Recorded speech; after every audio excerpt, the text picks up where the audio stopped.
A new era, a new experience, a new home. All good, everything. I love it. We love it. All good, sir? Yeah, definitely. It's all good. I love it here. The crowd is better. Our supporter group is filling up most of the section now. Before it used to be 3 rows. It's a lot closer to the pitch. You're able to see the action. It's a real pitch. In a city like New York where everybody can do everything every day, whatever you like, it's here. So we need something special, and this is our home. As $200 million home improvements go, it's not a bad one, given the team used to play in the cavernous NFL arena Giant Stadium.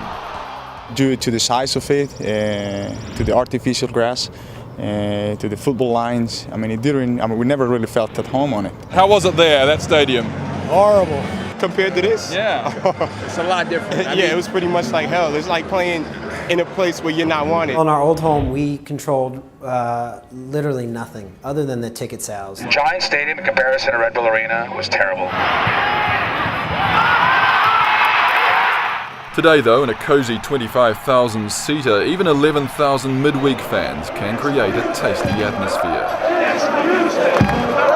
Now originally the stadium was designed to have 66 executive boxes and around 2,000 premium seats, but the owners scrapped that idea, cut those numbers by more than half, because rather than the prawn sandwich brigade, they wanted more fans like this in the ground to boost the atmosphere. And they are pretty loud, even though the ground's less than half full. But to really appreciate the stadium's finer points, it's best to visit the ground when there are fewer distractions. You suck! Don't look at me! I'll whip your ass!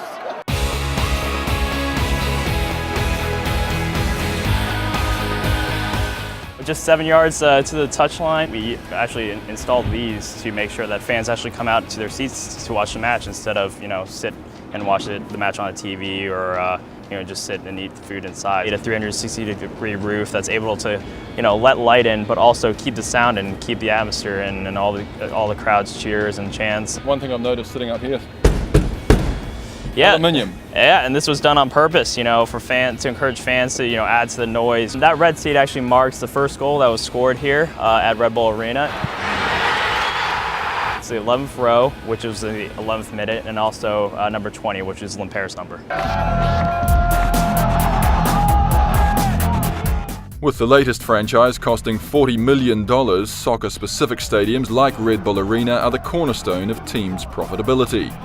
After 6 games, average attendance here is up 50% to around 16,000. We've already hit our budget number on merchandise sales for the year, which is an extremely encouraging sign. We're very excited about that, and everything across the board is up. These are the times that try men's souls. But if 2010 is proving something of a landmark year for the Red Bulls, some believe it may also mark the moment the American nation truly began to embrace the beautiful game, which is why ESPN is dedicating over 200 hours of programming to this year's World Cup. The triumph. England versus USA. This is the most we've put into one single event in the history of ESPN. The $100 million paid for the English-speaking broadcast rights to the 2010 and 14 World Cups is more than 2.5 times greater than the last broadcast deal. We believe that we're at kind of a watershed moment in this country. We have millions and millions of people who grew up in the U.S. youth programs who are now, 20s and 30s and 40s. They've grown up with the sport, they're familiar with it, they just haven't had that taste of soccer at its highest level. No one would pretend the MLS represents football at its highest level, and financial prudence reigns, with the median player salary standing at around $90,000. But in order to attract more glamorous players like 2007's marquee signing David Beckham, it is loosening its regulations. David Beckham came over in a rule that we call the designated player rule that allowed you to bring a star player to your team. We expanded that rule so that now you can bring up to 3 players in that category. Despite that change, this year there are still just 6 designated players in the MLS, with clubs unwilling to pay the hefty transfer fees top talent commands. Yet those involved believe the league's quality is gradually rising. The standard of play has gotten much better. I look at when I came in 13 years ago as a rookie. If I was coming in now as a rookie, I wouldn't have had as easy a transition as I did. I think the league is almost comparable to the Dutch league if you take away the top teams in Holland. But patience remains key. Sometimes people forget that this league has been, only 13, 14 years. It's baby steps, I mean, look at the competitive leagues that they're fighting for audience with.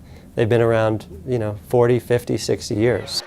As for the New York Red Bulls, the traditionally underperforming team currently sits atop the league's Eastern Conference. Helped along on the night we visited by a match-winning goal in the 94th minute. And if the team can deliver more of the same, a housewarming party that started in March could run for a long